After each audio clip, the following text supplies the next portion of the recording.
Miqtë e mi, ju përshëndes, jemi sërish sot në një episod të ri të serisë së programeve tona Betejat e padukshme. Me mua në studio është miku im Melsi Seferi. Mirë se erdhe. Faleminderit Ankelita. Ne ka shijuar kjo biseda që kemi bërë dhe do të bëjmë një bisedë të re sot. Në fakt unë i kam parë disa herë bisedat që ne kemi bërë së bashku dhe kanë qenë edhe për mua bekim her mbas here që të dëgjoj çfarë Perëndia na ka qenë duke na mësuar dhe kam qenë edhe duke reflektuar. Dhe herën e fundit që folëm për betejat frymërore mbi një kom, kam patur në meditimet e mia 2-3 ide të ndryshme praktike se si ne mund të lutemi ose se si Perëndia në mënyrë praktike mund të na drejtojë ne si besimtar për të thyer këto fortesa frymërore që janë në një kom, ashtu siç ne mund t'i thyem në jetën tonë.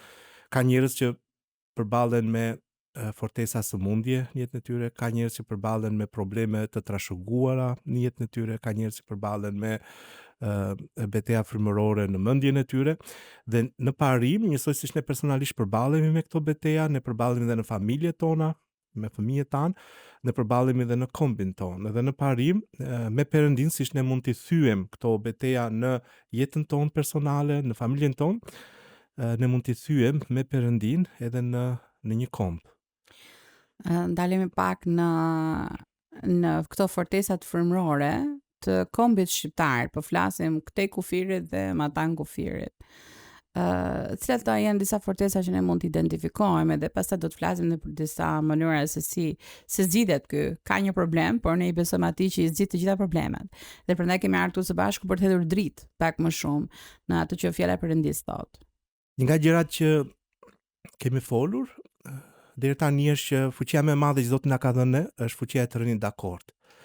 Dhe sulmi më i madh që i ligu bën ndaj jetës sonë, ose ndaj familjes sonë, ose ndaj një kombi, është për ta thyer këtë fuqi, që ne të mos jemi në një mendje, që ne të mos kemi një vizion të përbashkët, është për të na përçar, është që ne të luftojmë kundra vetes sonë. Edhe mendoj që në gjithë historinë e popullit shqiptar, le të themi, ne si komb ne jemi sfiduar her mbas here dhe vazhdojmë të sfidojmë që nuk bëhemi të gjithë në një mendje, ose shumë rrallë kanë qenë çastet në historinë e popullit tonë që ne jemi bërë në një mendje.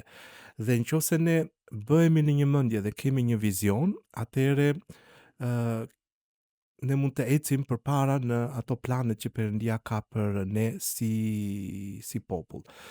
Unë do të ndërpres pak për të kujtuar në programet tona më përpara, kur folëm për betejën frymërore individuale, personale, secili nga ne ka, ne folëm për rëndësinë e unitetit, të qenë në unitet, që në dakord me Perëndin dhe me fjalën e tij. Po ndërkohë, neve edhe kur folëm për familjen, edhe për betejat frymërore në familje, është rëndësishme uniteti midis bashkëshortëve, për të përçuar bashkëshortët së bashku me Perëndin tani. Për të sjellë, domethënë uniteti nuk është një gjë e re për kishën në një komb ose për kombin ton. Në këtë rast kombi është i ndarë në zonat e tjera jashtë kufirit. Brenda Shqipërisë edhe domethënë çështja e unitetit është themelore. Edhe mua më kujtohet personalisht vitën përpara kur ndodhi një festë e madhe në Shqipëri, festa e një përvjetorit të pavarësisë, ku në Shqipëri u kryen shumë aktivitete ndryshme me shqiptarë nga gjithë trevat e Shqipërisë. Fryma e Perëndisë më kujtovi një varg në Bibël që thotë që atë që Perëndia ka bashkuar, njeriu të mos e ndajë. Edhe kuptova në zemrën time edhe në bazë të fakteve historike që ndarja e Shqipërisë, e shqiptarëve në treva të ndryshme, domethënë, nuk ishte vullneti i Perëndisë, ishte si vendime që kombe të ndryshme bën në atë kohë, domethënë për coptimin e kombeve më të vogla. Dhe kuptova që vullneti i Perëndisë është që atë që njeriu ka ndarë, Perëndia dëshiron që ta bashkojë, sepse për të ecur në atë plan që Zoti ka për kombin ton, fuqia më e madhe që Zoti na ka dhënë është që ne është fuqia e të rënit dakord, që ne gjithë si shqiptarë, gjitha trevat ku shqiptarët janë shpërndar, kanë një vizion dhe një qëllim për kombin shqiptar. Dhe një nga bisedat që ne kemi bërë është që duhet kemi urtësi për dalluar ndryshimin midis shtetit, popullit dhe kombit. Sepse shteti i ngatrojmë ne shumë herë. Dhe ajo që ndodh është që prandaj edhe njerëzit duke mos bërë ndryshimin e këtyre 3 termave, përfshihen në nacionalizëm, përfshihen në fryma të ndryshme politike, dhe ne këtu nuk po flasim as për nacionalizëm, as për politik, ne po flasim se si Perëndia i shikon kombet. Ne kemi thënë fjalën herën e fundit që Perëndia i shikon kombet si individ, me të cilët Zoti dëshiron që të bëjë një beslidhje. Ashtu si Zoti pret që çdo njeri prej nesh të jap zemrën e tij dhe të dorëzohet para Perëndis, duke besuar tek Jezus Krishti, ashtu edhe aty në qellor i shikon kombet si një person në Bibël, po shiko shumë nga profetët e Zotit profetizonin dhe thoshin virgjëresha e Jeruzalemit. Dhe Zoti i shikon si persona të cilët duhet që t'i japin zemrën e tyre Perëndis, duhet t'i dorëzohen Perëndis, duhet bëjnë një beslidhje, duhet të kthehen tek beslidhja me Perëndin, sepse Perëndia i do kombet. Dhe veçantia e Perëndisë është që Zoti nuk mban komb me hatër, nuk i do shqiptarët më shumë se grekët, ose më shumë se serbët, ose më shumë se slavët, ose më shumë se italianët. Zoti është ai që do vendos drejtësi në kombe. E thotë një varg në Bibël që kur Jezusi të vijë, kombet madje, janë disa vargje tek Isaia dhe tek profeti Mikea, kombet do t'i shkatrojnë armët e tyre, nuk do ketë më luftra, dhe nuk do ketë me industri për prodhim armësh, sepse kombet nuk do luftojnë kundër njëri tjetrit. Kështu që në çastin që çdo komb dorëzohet tek Perëndia, përkushtohet tek Jezusi dhe kthehet tek Perëndia me gjithë zemër, atëherë do ketë edhe drejtësi midis kombeve. Nuk do ketë edhe më luftra, domethënë. Dhe kjo është që ajo çfarë Perëndia po bën është që ashtu siç ne japim zemrën tonë Jezusit, ashtu edhe një komb mund të kthehet tek Perëndia. Përpara se një komb të kthehet te Perëndia, duhet që të thyen këto fortesat frymërore që e mbajnë në verbëri një komb, që e pengojnë atë për të ardhur tek Perëndia. Fortesat frymërore janë gjëra që ne Nëse mund të identifikojmë realisht për kombin tonë, të jemi pak më praktik, ndoshta të jetë edhe ndihmë për ata që na ndjekin tani edhe që kanë në zemër të lutën për kombin tonë, të lutemi me njohuri dhe të lutemi sipas ta njohim fjalën e Perëndis, sepse Zoti aty e ka zbuluar veten e tij dhe unë do t'ju sugjeroj të gjithë juve që po ndiqni në këtë moment të studioni nga libri i Danielit në kapitullin 10, edhe aty do të shikoni pak më shumë se çfarë ndodhi me Danielin kur ai filloi të lutej dhe ta agjëronte për kombin e tij, edhe aty dëgjojmë edhe për princin e Persisë dhe njeriu e fortë. Do sugjeroj që ta studionit këtë kapitull. Ndërkohë që si mund të identifikojmë ne praktikisht njeriu e fortë, atë që po e pengon. Një nga gjërat që ne përmendëm radhë që shkoi është që fortesa në Shqipëri ka qenë që ndërtohet për një farë kohë dhe pastaj ndodh diçka që e prish atë plotësisht. Një fortesë tjetër është kjo që Zoti më ka treguar që është kjo ndarja, domethënë që është vështirë, domethënë që të bësh gjëra të mëdha në një komb duhet që ti jesh një farë përçarje, domethënë një frymë ndarje, ndanësi edhe duke qenë se përçarja në këtë rast përçarje në grupime të ndryshme brenda kombit apo grupime të tjera, si përçarje në të paturit që kur vjen çështja për interes kombëtar, rrallë kanë qenë në Shqipëri, për shembull kohën e Skënderbeut, kur ai arriti në mënyra ndryshme t'i bënte princat shqiptar bashk, atëherë shqiptarët bën çuditëra, domethënë.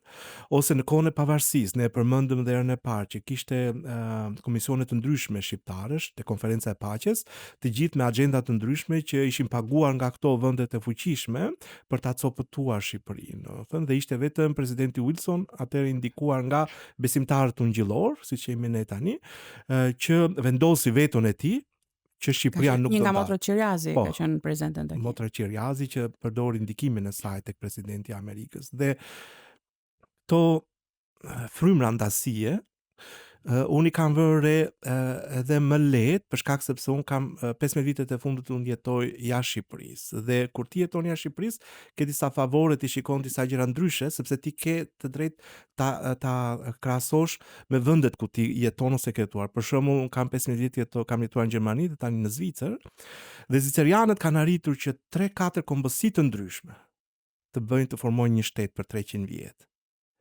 Ndërkohë që ne jemi shtetet ndryshme me një kombësi shqiptare dhe është krejt e kundërta. Ose gjermanët për shembull në vitin 90 arritën që të kryenin bashkimin e Gjermanisë. Ajo çfarë ndodhte që gjëja që mua bëri në fillim përshtypje kur isha në Gjermani, nëse ndodhte një fatkeqësi natyrore, them një përmbytje në Gjermani, lumen dilnin. Atëherë gjithë gjermanët angazhoheshin për shpëtuar Gjermanin tjetër. Ose në Gjermani ishte kjo identiteti kombëtar që nëse është gjerman, nëse unë në punën time si mjek kisha një probleme me një koleg tjetër gjerman, ndonjëherë ti ke mosmarrveshje në punë, atëherë ata gjermanët mbanin gjithmonë anën e gjermanit. Do thënë dhe unë isha i huaj dhe do thënë e mbroni gjithmonë njëri tjetrin. Dhe unë këtë gjë nuk e kisha parë në Shqipëri, këtë unitet të madh, do thënë të gjermanëve. Cili është çelësi e unitetit, se të gjithë e kuptojmë që kemi nevojë për unitet, jemi së bashku. Si shqiptar, e para ne flasim kishës shqiptare, të jemi në unitet me njëri tjetrin. Pavarësisht se ne kemi ndryshime denominacionale, ne kemi shumë gjëra që na bashkojnë. Këto vende ku kam jetuar dhe jetoj, Gjermania dhe Zvicra, kanë arritur këtë lloj uniteti, identiteti kombëtar për shkak të reformimit, për shkak të kishës. Prandaj edhe shumë e rëndësishme kjo që ne po flasim sot këtu, sepse unitetin domethënë kjo ideja që ne skemi që mungesa e unitetit është të lidhur pak a shumë me 50 vite ateizëm. Po. Edhe ata pësuan në kohën e Martin Lutherit një reformim frymëror që pati ndikim në shoqëri. Atë çfarë ndodhi ishte që Martin Lutheri përkthevi Biblën nga gjuha latine në gjermanisht dhe ata ishin të ndarë në dialekte ndryshme, por përkthimi i Biblës i unifikovi gjithë fiset gjermane. Dhe pastaj kur princat e Gjermanisë kuptuan këtë gjë që ata duke u bashkuar mund të bëheshin më të fuqishëm sesa vetë Papa, sesa Kishja Katolike që në atë kohë ishte perandoria më e madhe në botë, atëherë ata mbajtën për krahun Martin Luther dhe i dolën në krah, dhe ishte reformatori i parë që pastaj nuk u doq në turrën e druve, por unifikimi i gjuhës që ai bëri, ata i lanë dialektet e tyre dhe vendosën një gjuhë. Dhe kanë 500 vjet që kanë një gjuhë gjermane. Dhe në historinë e popullit shqiptar ishin ungjillorët, besimtarët ungjillor parë që hapën kishën e parë dhe shkollën e parë, që u sfiduan me dy dialektet e mëdha në Shqipëri, kë dialekt do zgjidhnim. Dhe madje kishte edhe rilindas, në atë kohë ne i quajmë rilindje shqiptare, që donin alfabetin shqip ta bënin me gërma greke ose turke, por ata dhe në ndikimin e Gjerfishtës dhe të tjerëve, vërtet njerëz që edhe besonin tek Perëndia, po edhe që në rilindas vendosën në alfabetin ta bënin me gërma latine, domethënë. Dhe ne sot kemi gjuhën shqiptare. Dhe këtë lloj reformimi ka ardhur koha që ne ta bëjmë sërish. Edhe në Zvicër ka qenë reformatori që ka qenë para Martin Luther, më falni, Zwingli, ai ka qenë në Zyri dhe ai u vra pastaj nga Kisha Katolike, por mbas tij doli një reformator tjetër që quhet Calvin në Gjenevë, dhe ata vendosën bazat pastaj ku shteti zvicerian u formua dhe ky identitet kombëtar u formua. Kështu dua të them që në parim, ne si besimtar të krishterë, Zoti na ka dhënë shumë autoritet për të ndikuar mbi kombin ton. Mënyra se si ne ndikojmë është që ne kuptojmë parimet e Perëndisë, që Zoti do që ne të jemi të bashkuar, të unifikuar. Gjëja e tretë që unë kuptova, kam kuptuar këto 15 vjet që jetoj në Gjermani e në Zvicër, është që Zoti Jezus tha, dua të afërmin tënd si vetveten. Ne si shqiptar duhet të duam veten tonë. Ne themi që ne duam Shqipërinë, e duam kombin shqiptar, por kur ti shkon në një vend tjetër, kupton sa shumë gjermanët duan Gjermaninë, ose sa shumë zvicerianët duan vendin e tyre, shtetin e tyre dhe kombin e tyre, ti kupton që ne jemi shumë larg. Edhe ne duhet të mësojmë të duam veten tonë, sepse ne nuk mund të duam të afërmin tonë nëse nuk mësojmë të duam veten tonë një herë. Dhe duhet kuptojmë që askush nuk na done më shumë si shqiptar, si Shqipëri, si kom shqiptar, sa ne vetë duam tonë. Do të thotë që nëse ne kemi një problem deri tani, po të shikosh gjithë vite, do 30 vite në demokraci, gjithmonë politikanë shqiptar për të zgjidhur problemet e tyre mosmarrveshje shkonin tek ambasadorët e huaj.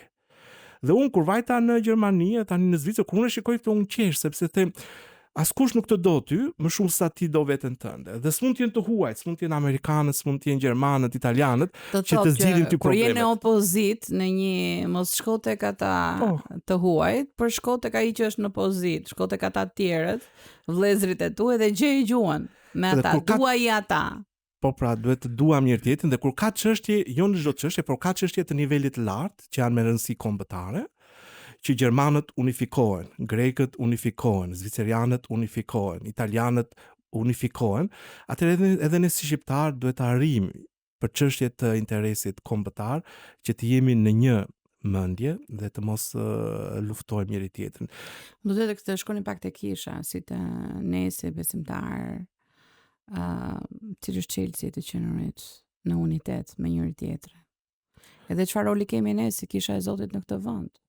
Se e folëm edhe herën e kaluar, do të thënë që okay, kombet ndikojnë nga politika, edhe ne dim gjithë që ndikojnë nga politika. Por ka edhe një dimension tjetër, dimensioni frymëror. Edhe mendoj që këtë dimension frymëror nuk mund ta presim ne nga politika ndryshimin. Dimensioni frymëror është dimensioni që kisha ka përgjegjësi. Si e shikon këtë? Pa kisha faktori kryesor. Është shumë më rëndësishëm uniteti kishës në ndikimin e një uniteti në një kombë sesa uniteti politikanëve, sepse në Bibël thuhet nëse populli im thot Zoti që thirret me emrin tim pendohet, kthehet nga rrugët e këqija, përulet. Me thënë e para e shpendimit, pendohemi që s'kemi dashur, se mungesa unitetit do të thot mungesë dashurie. Nëse s'ke unitet me vllajën, me motrën tënde në kish apo me besimtarët e tjerë, do është mungesë dashurie. Është e vërtetë. Prandaj edhe Zoti thotë nëse ne përulemi, atëherë ai do dëgjoj lutjen tonë dhe do ta shëroj vendin tonë.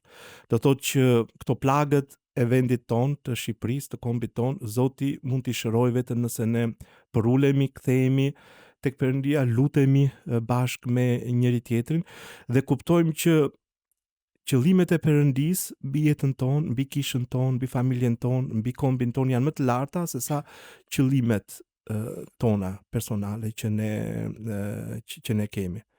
Përsi do të ndalesha tek Danieli 10 edhe mënyrën se si ai mori kohën për të agjëruar, edhe përmes këtij agjërimi u thye. Edhe u thye pushteti që kishte princi i Persisë. Më tej, cilat mund të ishin disa nga si do ta zgjidhim këtë problemin e fortecave frymërore, të njeriu të fortë, cila është zgjidhja si na drejton shkrimi. Është ajo që ti përmende tani, është lutja. Po ta shikosh Danieli, gjë e parë që ai bëri, ai lexovi një premtim të Zotit në Bibël që mbas 70 viteve Zoti do ta kthente popullin e tij nga robëria tek vendi i tij. Dhe ai kur e lexovi këtë gjë, shkoi direkt duke u lutur, duke u agjëruar. Agjërim do të thotë që ti le gjitha gjërat e tjera dhe përkushtohesh në këtë gjë. Dhe unë nxit veten time dhe nxit gjithë besimtarët në Shqipëri që dhe në gjithë kombin shqiptar që na dëgjojnë që tani është një kohë që ne të fillojmë të lutemi, të kërkojmë Perëndin, qoftë individualisht, qoftë së bashku, sepse është koha që atë çfarë njeriu ka ndarë Zoti do ta bashkojë. Zoti ka plane shumë të mira për kombin shqiptar. Zoti është ai që i shkund gjërat dhe kur gjërat fillojnë edhe tunden dhe shkunden, do të thotë që është mundësi shumë e mirë për të ndryshuar për mirë, por mund të ndryshojnë edhe për keq. Dhe çdo gjë varet në autoritetin që Zoti na ka dhënë ne si besimtar. Kështu që nëse unë, ti dhe gjithë ata që na dëgjojmë do kërkojmë Perëndin, do shkojmë tek Perëndia dhe do marrim ato premtime që Zoti na ka kujtuar. Do të ecim në dashuri. Do ecim në dashuri. Dhe do kuptojmë që arsyeja pse unë duhet i dua vëllezërit e mi, duhet dua familjen time, duhet dua kombin tim, është sepse kjo është çfarë Zoti na ka urdhëruar ne, që ne të duam njëri tjetrin ashtu siç ai na ka dashur. Në fakt, Jezusi na dha vetëm një urdhërim, duani njëri tjetrin, ecni në falje gjithmonë ndaj të tjerëve. Dhe atëre edhe mëkatet tuaja do falen, edhe do jeni të falur ta. Dhe atëre ne do shikojmë që dashuria do i thyej këto fortesa frymërore dhe pam që njeri vetëm Zoti gjithmonë ka nevojë vetëm për njeri në fakt, që të bjerë dakord me të. Dhe Danielu lut këmbguli derisa angjëlli i Perëndis e vizitoi e tha që ishte një betejë frymërore aty, do të thënë që ishte dikush, ishte një princ, një qenie frymërore e keqe që më pengovi. Por për shkak se ti u lute, unë mora një fjalë nga Perëndia, por pata kundërshtim në botën frymërore, por për shkak se ti këmbgule, unë erdha tani për të treguar ty se çfarë do të ndodhë. Dhe ajo çfarë ne dimë është që ndodhi që Zoti ja ndryshovi mendjen pasaj një mbreti, i cili nxori një dekret edhe për habin e gjithëve i lejovi hebrejnë që të ktheheshin në tokën e premtuar. Dhe ajo çfarë ndodh është që në këtë kohë, unë do ta them tani është koha në Shqipëri që Zoti dëshiron të bëjë diçka në kombin shqiptar, gjërat po ndryshojnë në Shqipëri, nuk janë në kombin shqiptar, nuk janë si përpara. Dhe Zoti prej që ne si besimtar të lutemi për të. Themi Zot, çfarë premtime shketi, cili është vullneti yt për ne si komb shqiptar. Ti nuk e ke harruar kombin shqiptar, ti dëshiron ta të shërosh plagët e shqiptarëve. Ti dëshiron që ky komb të kthehet tek ty. Ti dëshiron që ky komb të bashkohet dhe të eci në atë qëllime që ti ke për të. Dhe ndërsa ne kërkojmë Perëndin, ai do përdor lutjet tona që politikanë të ndryshëm pasaj të hapet mendja e tyre dhe ata të marrin vendimet e duhura që do ta drejtojnë këtë komb në planin që Perëndia ka për të. Në Bibël Jezusi tha një shembëltyr që kur ai të vi, do t'i ndaj kombet, majtas dhe djathtas në dele dhe dhi. Dhe do thotë që do ketë bekime ose shpërblime për individ, po do ketë shpërblime dhe për kombe të caktuara. Do ketë dënime për individ, po do ketë dhe dënime për kombe të caktuara. Dhe kombet që ai do bekoj do jenë delet dhe do i thotë që e janë që kanë qenë të bindur ndaj tij. Të bindur ndaj zbulesës së tij. Dhe do i thotë e janë të kun të bekuar sepse kur isha i uritur ju më datë për të ngrënë, isha i jetur, dhe ne si shqiptari kemi bërë këto. Gjatë gjithë historisë tonë, një nga bekimet, dhuntisën e thamë, përveç njeriu të fortesave të ligut, Zoti ka dhënë çdo kombi për të luftuar këto fortesa frymërore dhe dhunti specifike. Dhe dhuntia që Zoti ka dhënë Shqipërisë, i ka dhënë disa dhunti, është një nga dhuntitë është dhuntia e mshurisë, duke marrë për shembull e Nën Terezës, për cilët shqiptarët njihen gjithë botën, duke edhe guximin, po, që përmendëm radhën që shkoi. Dhe në kohën e luftës së dytë botërore, Shqipëria ishte vetmi vend në botë kur nuk dorëzovi asnjë hebre dhe sot tek kësaj dite, do të thënë këto janë gjëra që të mira që fliten për Shqipërinë. Mikpritja. Dhe këto janë dhunti që Zoti i ka folur, por Zoti i vlerëson këto shumë. Dhe nëse ne ecim në këtë mikpritje, në këtë dëmshuri, atëherë do vi dita që kur ne dalim para atij, ai të thotë popullit shqiptar, ju jeni një dele, çfarë ju keni bërë për mua, çfarë ju keni bërë për më të voglin tim, për këta njerëzit e mi. Zoti dërgon njerëz në kombe të ndryshme dhe mënyra se si njerëzit pranojnë, ai popull pranon këta njerëz që Zoti ka dërguar, nuk ka rëndësi kushti i rëndësi ka këtë i pranon. Për shembull, nuk ka rëndësi çfarë unë arrin jetën time. Gjë më e rëndësishme është që unë kam pranuar Jezusin. Ose jeta ime ndryshovi në mënyrë shumë të rëndësishme në çastin që pranova Julin si grua time, në çastin që ne pranuam fëmijët tanë. Çdo fëmijë që Zoti solli në familjen tonë, Zoti ta kur ti pranon një fëmijë, ti pranon mua. Çdo gjë që unë bëj për fëmijët e mi, unë ja bëj Perëndis, edhe ai dhe në këtë parim është edhe në lidhje me një komb. Që një komb nuk është rëndësishme çfarë një komb bën ose arrin veten e tij, është rëndësishme se pranon njerëzit që Zoti dërgon. Edhe njerëzit, Shqipëria njihet në gjithë botën që pranon njerëzit që janë në nevojë, domethënë ose në kohën e luftës që ndodhi, domethënë në Kosovë, që shqiptar pranuan shumë nga njerëzit që erdhën nga lufta në Kosovë në Shqipëri. Këtë gjë Zoti e vlerëson shumë. Dhe Zoti do shpërblej kombet në varësi të çfarë ne bëjmë për njerëzit që ai dërgon tek ne. Milësi, falenderoj shumë për këtë bisedë që patëm sërish, edhe sigurisht që jemi mirë pritur të bisedojmë prapë për këto betejë të padukshme, betejat frymërore. Jemi mirë pritur që ti jesh në studio, po faleminderit sot për kohën. Faleminderit edhe një herë për mundësinë për të folur për atë çfarë Perëndia është duke bërë në Shqipëri. Për mua është kënaqësi gjithmonë që vi në Shqipëri, sepse shikoj që përveç sfidave që shikoj përreth, shikoj që Perëndia është duke bërë gjëra dhe kudo që shikoj lavdinë e Perëndisë që shfaqet. Në Bibël është një varg që thotë që do vi koha që njohuria e lavdisë së Zotit do jenë si ujëra mbulojnë tokën.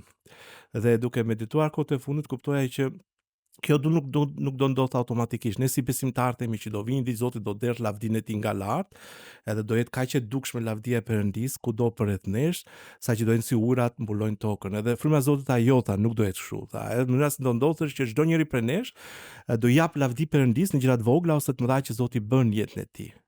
Dhe qëllimi pse ne jemi këtu në tokë, Jezusi tha kur luteni thonë aty që jeni në qiell u shinjtroft emri yt. Kështu që çdo gjë që ta bëni që Perëndia të shinjtrohet përmes jush. Dhe nëse ne japim lavdi Perëndisë, shinjtrojmë emrin e tij në çdo gjë të vogël ose të madhe që bëjmë në jetën tonë, atëherë do ta shikojmë që edhe Shqipëria do mbushet plot me lavdinë e Perëndisë. Kështu që Wow, dhe kjo është dëshira e të gjithë neve që Shqipëria të mbushet, kombi shqiptar brenda kufirit jashtë kufirit të mbushet plot me lavdinë e Zotit. Faleminderit shumë, ishte një mbyllësh më bukur.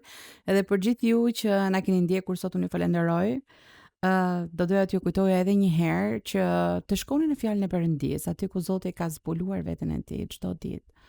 Dhe ndërkohë që merrni një ushqim për veten tuaj dhe kërkoni Zotit t'ju zbulojë për jetën tuaj personale, në fjalën e tij kërkoni atij që t'ju flas për kombin. Nuk është gabim që Perëndia ju ka vendosur juve në këtë vend. Ka një arsye pse jeni këtu. Qëndroni në premtimet e Perëndisë për kombin ton, jo në ato që shikoni nëpër televizor apo lexoni në materiale të ndryshme. Sot me zhvillimin e internetit ka burime pafund informacione, shumë prej tyre nuk janë dhe saq të kontrolluara. Por shkon tek fjala e Perëndisë, ato janë premtime të pavdekshme. Kjo fjalë nuk do të largëshkoj kurrë, kjo fjalë do të mbetet për jetë. Shkoni aty dhe lutuni për kombin ton, qëndroni në të vërtetat që Perëndia ka për kombin ton, në premtimet e Perëndisë për kombin ton. Ato janë këtu. Zbuloheni në këtë fjalë, është një thesari të çmuar. Deri në takimin ton të ardhshëm, lutem që të eceni në bekimet e Perëndisë dhe ta shijoni jetën tuaj në këtë komb që është i bekuar nga Perëndia.